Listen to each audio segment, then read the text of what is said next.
这是小张，中国人，聪明、接地气、有毅力。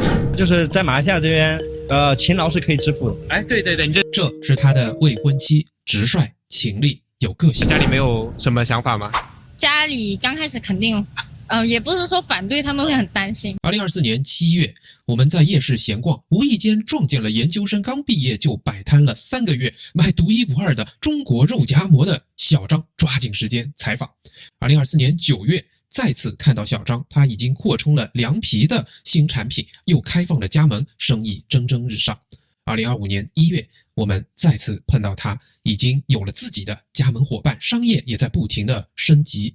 我很好奇啊，他怎么做到在9个月中让2个人拥有了年入20万而5倍于上班收入的能力呢？为何他们说如果不是一中一马的跨国婚姻，绝无可能做成今天这样的成绩，又觉得自己不要小孩做丁克是很自私的呢？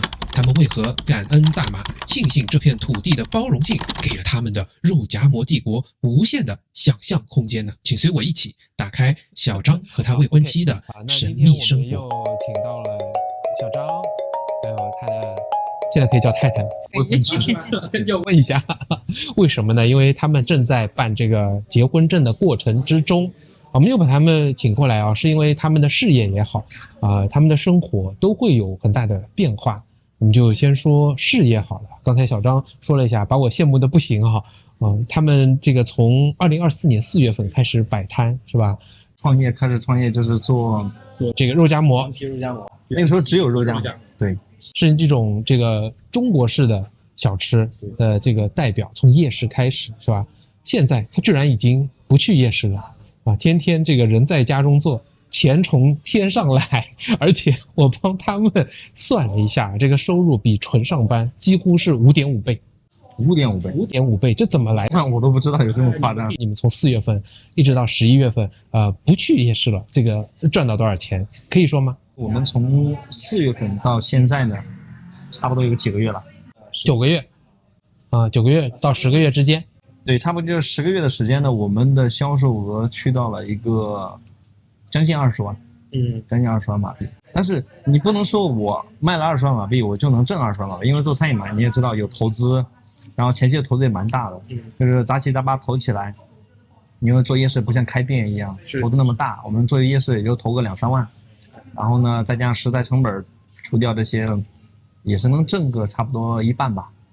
是因为你们在夜市差不多相当于是一个半人，对不对？因为你是全职的，对，太太还在上班嘛。对，因为我上回在节目中好像有点说错了，太太是这个上班回来的，前面也说了，她还在上班，那么赚到这么多钱。所以我按照你们1.5个人再年化乘12个月，那你差不多也能赚到一个10多到20万，应该是一个非常非常高的这个净收入。是的，应该非常高。那么相比较的什么？相比较就是你们上班，比方说太太跟你学历一样嘛，是这个在大马的大学毕业是吧？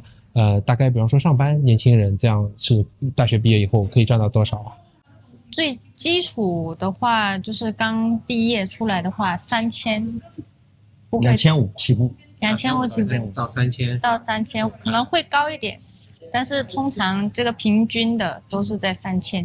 那一年大概会赚到几个月的收入？一年真的是要看公司，我比较幸运，我是可以拿到一个14个月嘛，一年14个月，还有2个月的年终奖。对，有的公司呢，他们是不发年终奖，完全什么奖金都没有。哇！然后有的也可能只是多发一个月。那2个人都按高的，都按3000来算，12个月再加2个月年终奖，我刚算了一下，大概差不多是8万4。就我们目前来讲的话，我们的潜能还没有完全开发好，因为我们讲道理，我们只摆夜市，现在只摆夜市，而且我们1周只做3天，周1、周3、周5。哦，还有这个，对，还有这一说，对，每天都做，或者是我们在开发一些别的其他的一些项目，比如说市集啊，或者是一些集会的这种活动啊，是的，再翻1倍。对，所以就是按照你现在我们来说数据哈，只是看上去好像是卖肉夹馍摆夜市，那如果你5天的话，那就再多40%；如果是7天的话，那就又要翻倍了，是吧？至少要翻倍了嘛，是吧？所以它是一个非常非常好的，就是明显的高于上班的这样的一个收入，是怎么做到的？你觉得？我没有什么经营策略，我就单纯的就是不停地在调整和优化我的产品，就是味道一直在更新。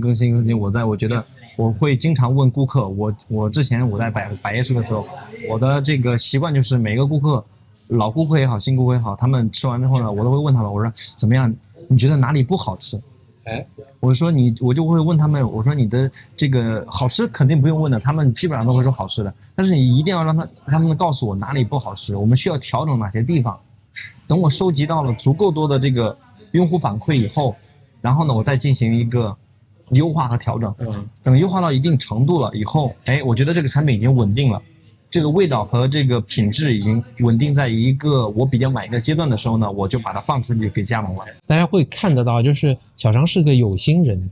那讲到商业这一块，大家这个以后收看啊，我们还会请小张来跟我们讲这个他身边看到的各种各样经营餐饮业，尤其是什么失败的案例，对吧？包括身边有很多失败的案例。不要走开，我们以后还会做这样的节目，包括小张自己的是吧？失败的案例。那我现在问一下太太，就是你因为既上班嘛，又参与到和小张一起在夜市摆摊，你觉得两边付出的体力和脑力哪个会比较高？大概差几倍这样的？夜市肯定就是体力，然后要陪笑，看到客人你一定要笑，一定要笑，你要跟他讲谢谢。然后上班的话是脑力比较多，而且心累比较多。总体疲惫的程度呢？你觉得怎样？我会觉得，我可能我看人家能力比较好吧，我觉得还好。我觉得两边对我来说还可以，但是如果一天这样子下来的话，这是真的很累的。但是如果你要我比较的话，我觉得都还好。结了我之前去摆档，我很少会有说摆完档说很累很累，这个人就 collapse 那种还不会哈，会很少有这种状态，可能是看到荷包里面有钱吧。成就感就不用问了哈。味道了，所以觉得你觉得自己你们也是创业嘛，是吧？自己创业来说的这个成就感和上班比起来，能差几倍啊？也能够差个2倍到5倍吗？像你差蛮多的，可能还不止啊。我的感觉是什么呢？就是上班的话就像定时投喂，你饿不死。虽然你毕业就创业了，对啊，但是你的幸福感也不会好到哪里去。因为你知道你每个月就这么多钱，你也不能越过雷池半步，你的消费能力不能超越你的这个收入，除非就是家里面有给你钱。那么这个时候创业就是给我们一个无限想象的空间，就是我如果做的再努力，我再调整的，我再做的更好一点，可能我的这个生活的条件会得到更好的提升。但是呢，话说回来就是很多这个创业的人呢，就是你不是说所有的人都适合创业的。创业的人一定是他有很强的这个个人的这个能量。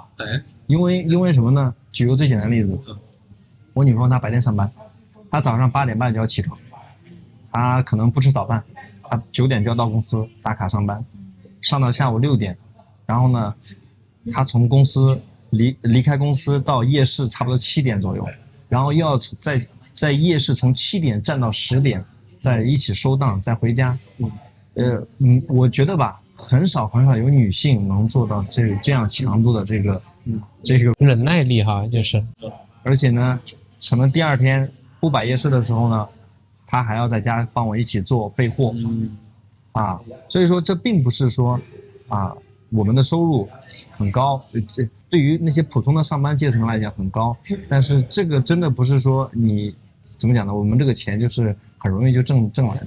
我比较感兴趣的，除了你讲就是他其实付出的劳动是不一样的，所以你们背后有这种特质，要很忍耐，然后你前面也分享了不停的在商业上进行调整我比较感兴趣的是，我们如果换一个场景，假设说你太太是和一个大马人结婚对不起我这是举个例子就说2个大马人，或者你和另外一个中国的女士都在大马的情况下，就2个中国人，然后你们一中一马，还有2个大马人，你觉得具备一样的思维和这种忍耐力的情况下，结果会是一样的吗？还是会不一样？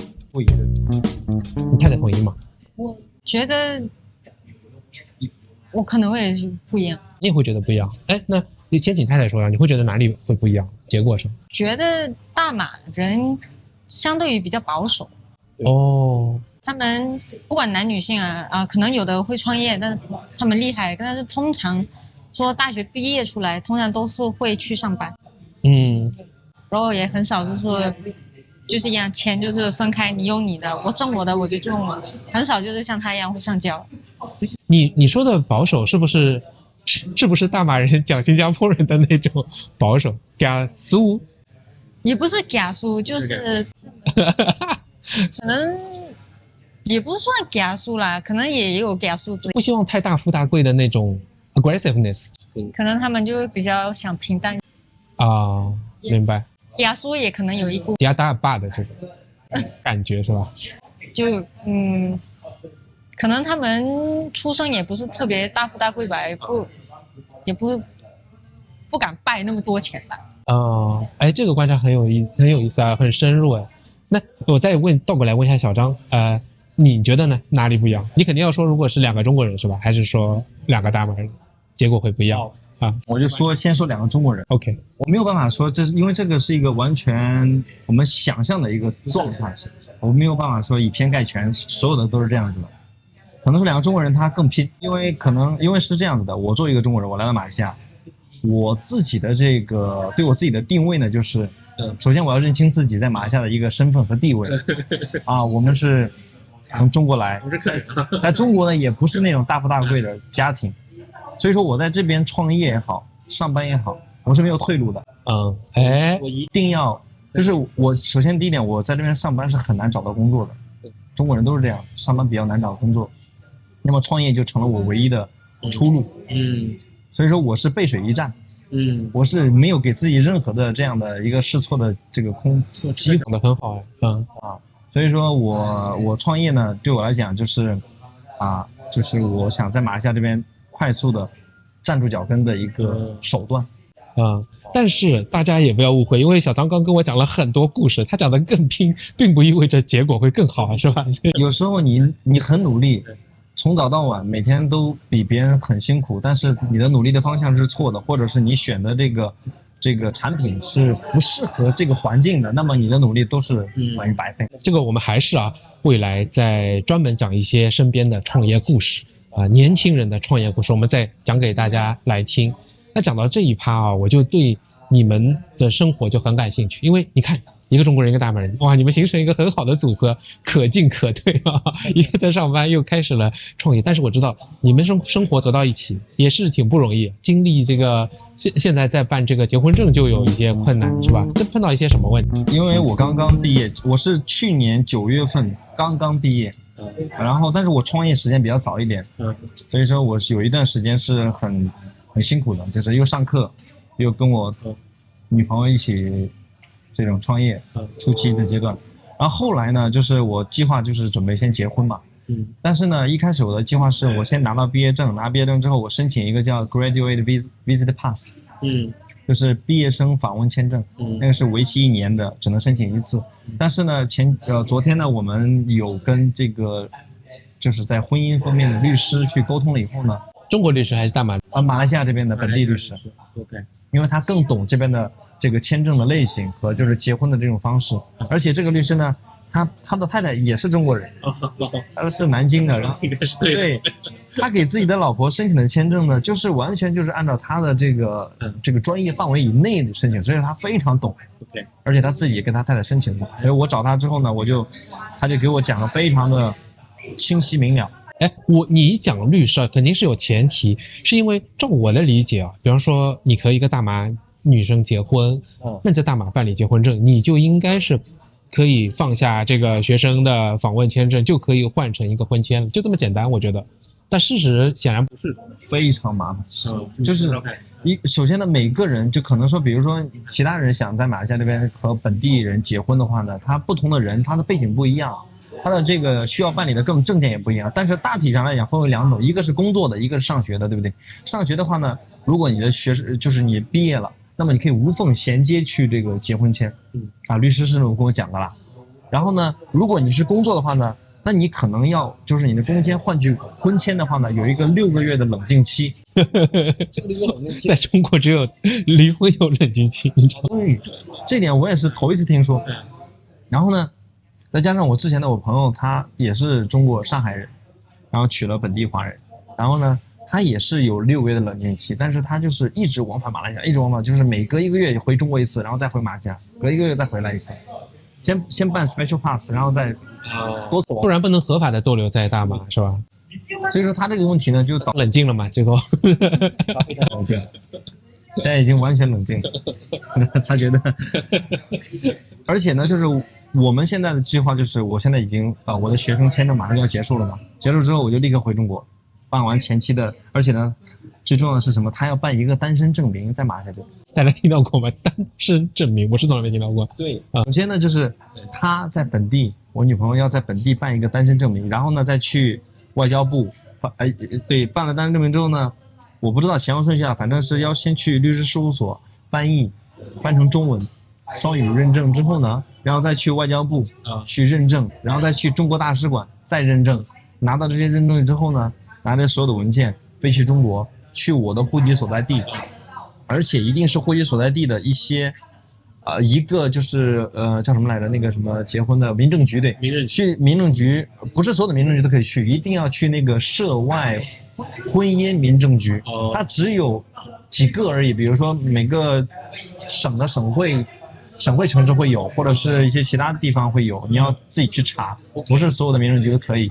等在中国登记结婚了以后呢，然后再回到马来西亚，再去马来西亚民政局再次登记，然后呢，登记完之后呢，马来西亚民政局还会面试他的父母，面试完他的父母确认了你们都是同意的，都是知情的，这不是骗婚啊，明白啊，然后呢才会给我发6个月的婚签，试用期的6个月的试用期，对，6个月的试用期拿到了以后，如果要再续签的话呢，可能是续1年的。哎，我这回我有些听明白了，好像不单单你在大马是不能直接拿到婚签，甚至于我猜有可能你要直接跟他在大马结婚都是不行的，是不是这样？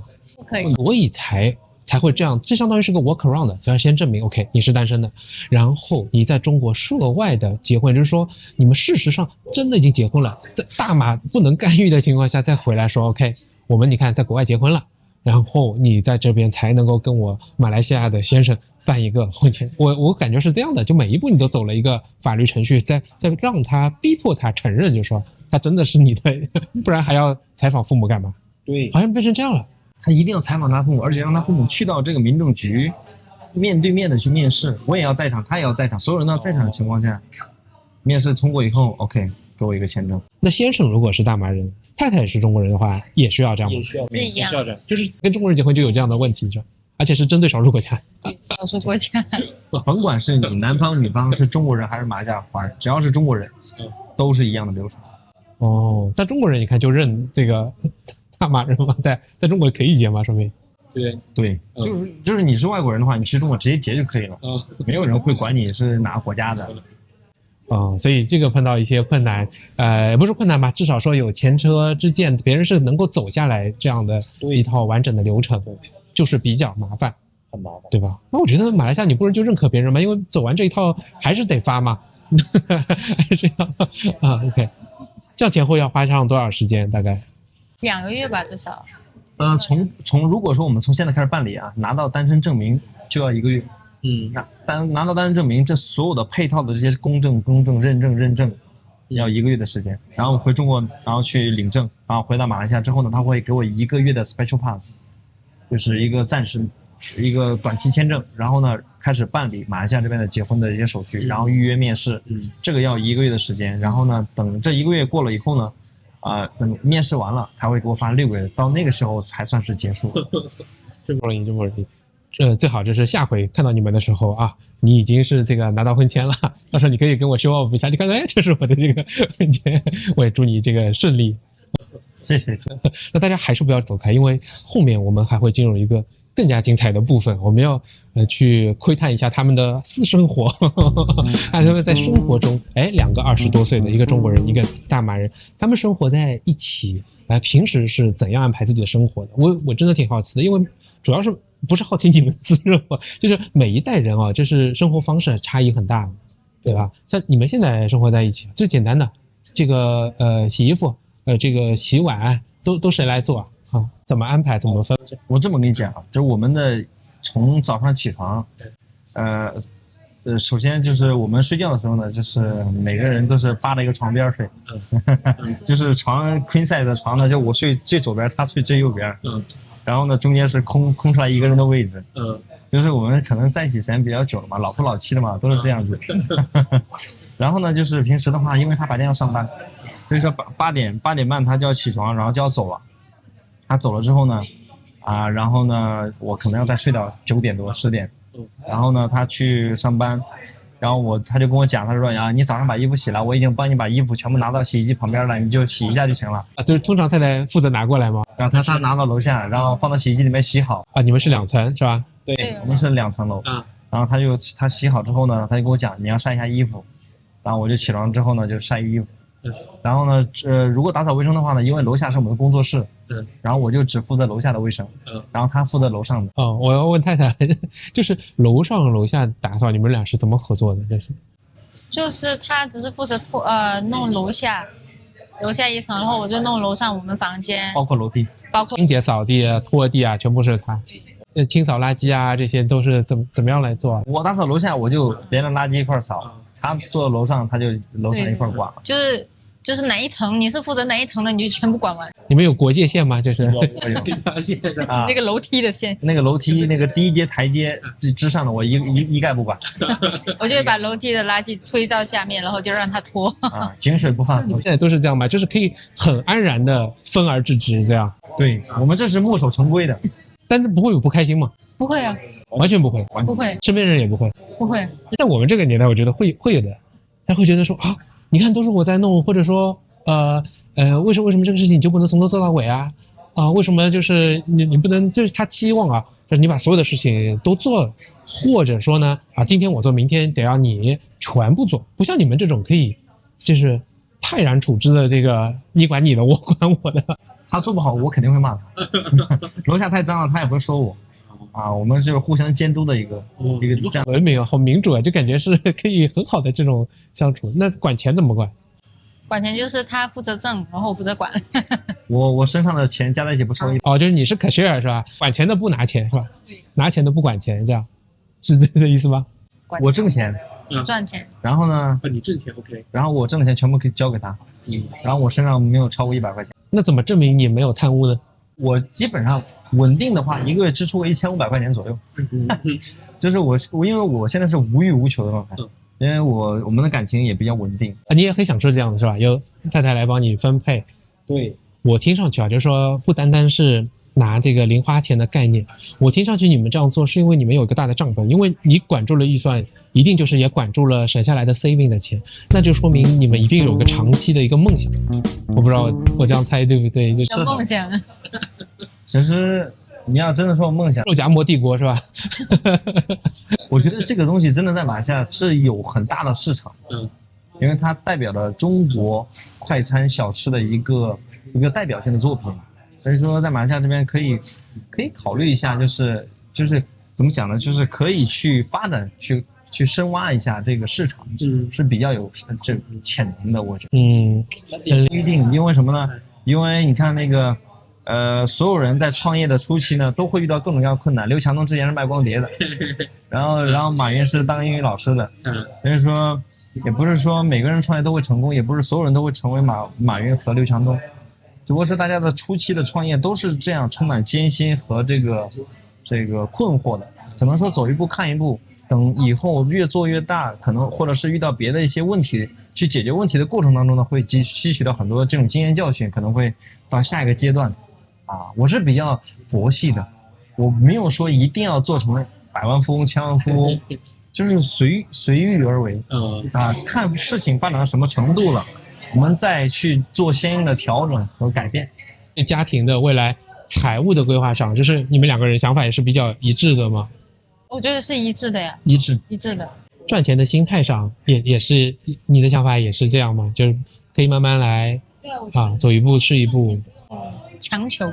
那你们已经有很强的纪律性哎，我觉得很好哎。我们俩至少都做不到，就是我们还花钱很随性，因为你们有钱。钱也是很随性的，不然全省下来的话，我觉得浪费了不少钱。你在上海已经是一个很厉害的一个大企业的一个高管，这个可能是我现在就是无法做到的一个高度。就是当你达到这样的高度以后，你再下来去享受生活的时候，你会无忧无虑。但是我们不一样，我们现在先解决这个财务问题。目前的规划就是我们先实现财富自由吧。不管这个财富自由的这个定义是多少，比如说我们就没有那么高的要求，可能我们不会买房子，因为现在房子太贵了，而且保养啊什么的，养护成本很高。而我们可能不会买豪车，就买个那种家用小车就可以了。然后我们也不会去买什么奢侈品啊这种，就是我们的财富自由的标准很低。真好，我觉得你们现在就已经是那种 FIRE 的理念了，financial independent， 然后 retire early， 他给自己有一种这个每年收入和这个财富增长的一个小小的一个指标，然后呢，觉得说到了这个程度，他也很提倡节俭适当的节俭，主要是让心也可以比较提出太高的要求嘛，那你给自己的空间就很大了。我们其实这几年才了解到的，我觉得你们已经很接近这个，而且你们有一样非常宝贵的东西，就是时间。你哪怕现在每年的这些 saving 啊，以一个非常银行利率的这种标准，你再想，再经过20年，你的财富自然就会有增长的。我觉得非常好哎，就怕把钱花光了，你知道吗？其实怎么讲呢，就是我们现在就是支出的话，其实很少。其实我们如果说好。我们现在的收入就已经可以实现财富自由了，但是可能会比较辛苦一点，因为我一个月才花1000多块钱，其实我觉得已经我的这个支出已经很高了。为什么呢？因为首先我们买衣服啊什么的，从来不去买那种什么 GUCCI、阿玛尼这种大牌子，都是买什么优衣库啊什么的，而且都是这种什么素衣，就是没有什么大 logo 啊这种简单的衣服。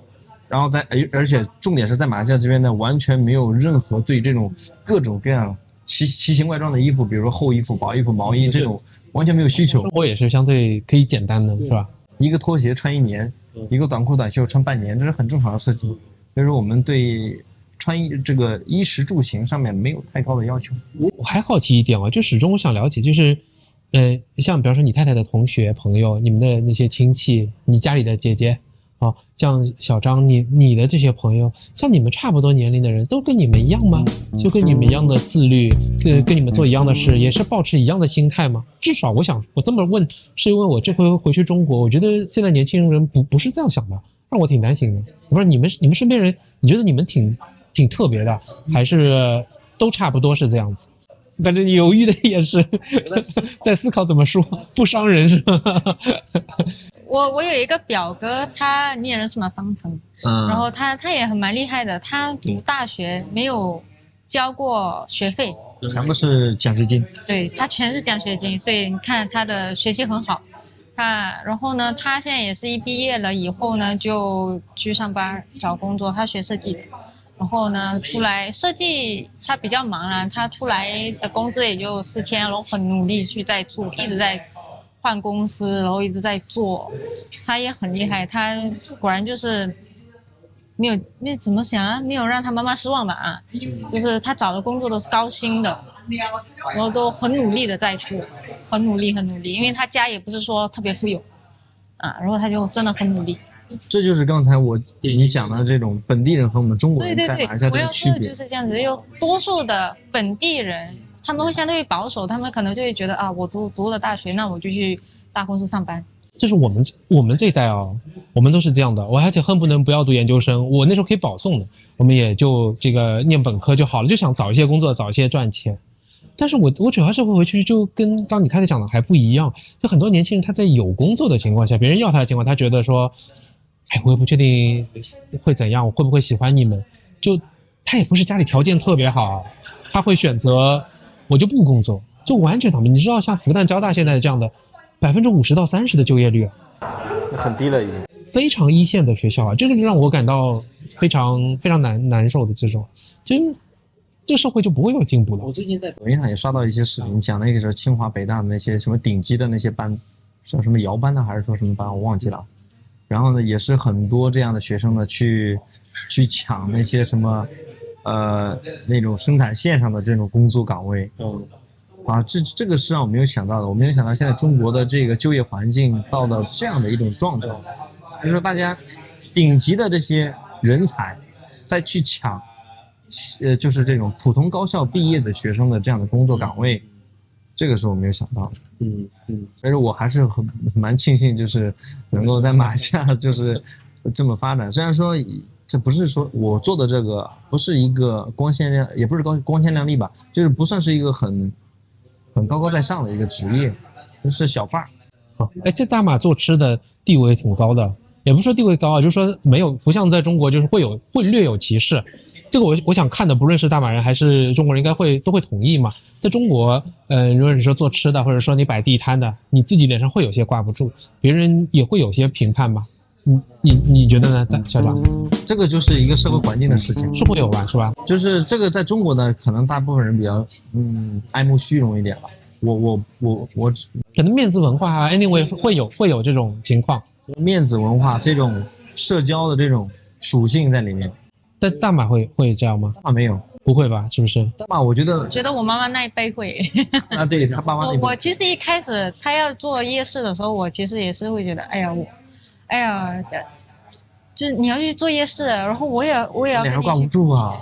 你要去逛夜，我也要陪你去摆夜市，因为他缺人嘛。你是跟我唯一说真话的人，因为我们在发过一个帖说，你会觉得厨师会有一些丢人吗？我们自己也分享过这个节目嘛，然后很多人说我完全都说不会啊，我们很喜欢厨师啊，好的厨师怎样啊，也会有人说，从小啊家里就跟我们说，如果你做吃的你就饿不死啊，所以那我现在可以理解的应该是这样，就是说大家华人的文化当中多少有评判在。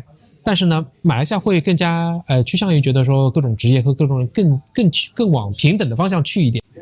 在中国还是会这种有色眼镜还是会多一点，对吧？有这个差异应该是。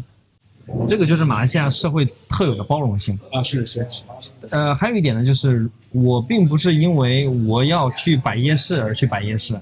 我的最终目标肯定不是摆夜市，而是我觉得摆夜市对我来讲是一个很好的一个试错的机会，是一个很好去了解市场、去测试产品的这样一个。中国没有这样的一个，其实啊，你刚跟我讲的故事，我觉得夜市其实是实现了某种这种财务模型，你知道吗？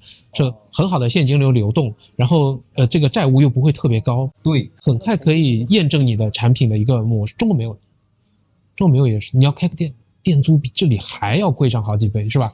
你应该知道吗？对。你们刚讲生活，是因为在你们还是两人世界的情况下，然后未来有什么打算？不要去问我未来打算。我们你想得很清楚吗？我们俩也是哦，我们俩是一毕业就结婚了，跟你们差不多，然后直到我24结婚的，我等到30岁，就是6年以后才有小孩。你们先打算给自己发一张5年的丁克签证是吧？我们也是计划30岁。我不知道，我没有计划，反正我是丁克。因为我相信我感觉要拿 PR 的，我相信我未婚妻的身体的这个素质是可以坚持到30岁还可以再生小孩。No 行，但是这会更关键的是自己的思考，就是说，我尊重每一种生活方式嘛，不要想听听看你们的思考是什么，这原因是什么？原因是因为我不想，我先说我的啊，他想不想生小孩，他不一样的原因。我是不排斥生小孩的，但是呢，为什么这5年之内我不打算生小孩的原因，是因为我不希望给我的孩子一个不确定性的环境，就是我要保证我的孩子出生以后，他的衣食住行各方面呢都是有一个很好的保障的，就是这些是就物质层面的一个保障，但是最重要的点就是什么呢？陪伴，就是我现在和我女朋友每天都在不停的奔波，她早上8点半就要走了，到晚上7点才能回来，这么长时间，我又要忙我的事情，又要准备我们的这些食材啊什么的，要忙我们的事业，那么这么长的时间，我们是没有闲暇的时间去陪伴孩子的，这个是一个非常大的这是非常不负责任的一个行为。是，就是你不能说为了完成一个目标而去生小孩，而是说你的这个目标达成了，你的准备工作做好了，你才有这个能力去要小孩，你才要承担起来这个陪伴、教育这个物质层面给孩子的这样一个环境。明白你的意思啊。如果说只是单纯的说我不管我现在干嘛，我现在天天忙得要死，每天忙12个小时，我还要生小孩，孩子出生以后呢，完全没有陪伴的时间，就是他自己去怎样玩都可以啊，这样是非常不负责任的一个行为。你怎么想的？相对于更自私一点，就是首先就是没有钱啊，然后我也不想就是我辛辛苦苦挣的钱就花在小孩身上，养小孩不少钱的，他还婴儿的时候就花不少钱，然后开始要上学的时候各种兴趣班呐，这些很多都是钱，所以我就觉得我不想我这么辛苦挣的钱，我不想就全部都扔在孩子身上，然后我自己可能就随便无所谓，我的孩子上国际大学、国际小学、中学的还是怎样兴趣班全部都上，我无所谓，我就不太想这样。然后其次就是生小孩对妈妈的身体是非常大的。我太太以前也是这样想的，她有这种想法，你们俩的想法我都可以理解。我就分享一个有了小孩以后的这种感受给你们一下。你已经有小孩，你有发言权。我觉得最有趣的一点是什么？就是在我儿子很小的时候，他因为小孩子你知道需要把他那个耳朵掏干净嘛，他会积累，他自己不会去掏哈。他有一次就是躺在他妈妈的身上，然后外面阳光也很好啊，帮他妈妈把他的这个耳朵清理干净的过程。你知道那一刻发生了一个很奇妙的事情，我沉睡了将近我整个生命阶段的脑细胞恢复过来了。我想到小时候我妈也是这么帮我掏啊，你的回忆被勾起来。我很小的，应该是已经丢失的记忆嘛。在我看到这个时候，我突然感觉我好像那个温暖的阳光照进来，木质的旧的房子，妈妈穿着那种棉花的那种厚厚的衣服，我躺在她的腿上，她帮我掏耳朵。我想说的 point 是，就是有小孩一个很奇妙的点呢，是你可以捡回一点生命早期丢失的时光。我从来没有听别人分享过，但是这是我的一些感受，我就跟你们分享一下啊。我知道你这个什么意思啊？就比如每个人生命是不完整的。比如说啊，我女朋友她有一块臭臭，就是一个，它叫臭臭，这是一块毯子，从小用到大，不舍得洗，但是我会，它所谓叫臭老鲁啊，这就是我们的，不舍得洗，然后每次都偷偷给他洗嘛。但是他就对那个毯子情有独钟，然后呢，我之前一直不理解，直到后来我看了一个那个叫圆桌会议吧，他那个叫什么来着？圆桌那个节目叫什么？一个圆桌派是吗？哦，有，就是那个窦文涛的那个是吧？对，窦文涛呢，他的有一期节目讲到了这一点，就是为什么有些人就是对童年的儿童的时候的某些物品特别的这种依恋。特别的依依不舍，就像他的这个什么毯子一样，然后就是怎么讲呢？就是因为他在小时候呢，和这个物品陪伴的时间比较久，他这种记忆已经深深的刻在他的这种基因里面了，他就会有这种很强烈的这种依赖感，就可能说他生了孩子之后也会出现同样这种感觉，就是勾起来他小时候的一种回忆。我不知道这是不是一种心理的，对心理的一种哈。但我想讲的就是，你很难看到自己嘛，你很难再看到那个木啊。那小孩站在你面前的时候，有助于你完善自己的生命，是这样子。那但是我又觉得你们俩的想法都对。哎，你什么时候再去做出选择？你的孩子是在中国生的对吧？对。啊，那个时候你们已经就是已经实现财富自由了对吧？什么没有，我不觉得是，这个就是我想跟你说的，因为我不觉得永远你会等到那一天，就是你觉得 ready 了。你看你生活中你可以接受，你给我想法是这样的，其实是一种动态的财富自由，我有赚钱的能力走一点，或者我们理性的来说，比方说我能有5年生存的钱，那我不会说我今天就不活了，是不是？小孩也是一样的，其实很多是在一个小朋友会想出办法。人的适应力和弹性是很大的，不要期望说我什么都好了，我就是像马斯克一样有钱，那我就拼命的生，也不现实，那个也不现实。其实我就回到刚才这个话题，我就觉得是什么吧，就是我体验了这个社会，体验了这个世界，我觉得很美好。那么我觉得可以让我的孩子也来到这个世界体验一下。如果说我觉得这世界体验一点都不好，那么我把我的孩子带到这个世界上，那么就是一种罪过。就是这个是建立在每个人完全不同的这种背景状态之下。像虽然那个时候你还没有实现财富自由，但是你已经满足了很好的物质生活了。那这个时候你的孩子的出生呢，他是不会有受到这种什么可能饥寒交迫啊，他是不会的，对不对？但是我们现在还没有到达你这样的一个状态。好，我这个也没变了。那我们这个开放啊，请大家这个也可以一起来讨论一下。你看，我们就呈现2个非常鲜活的对年轻人、对中国和大妈的结合。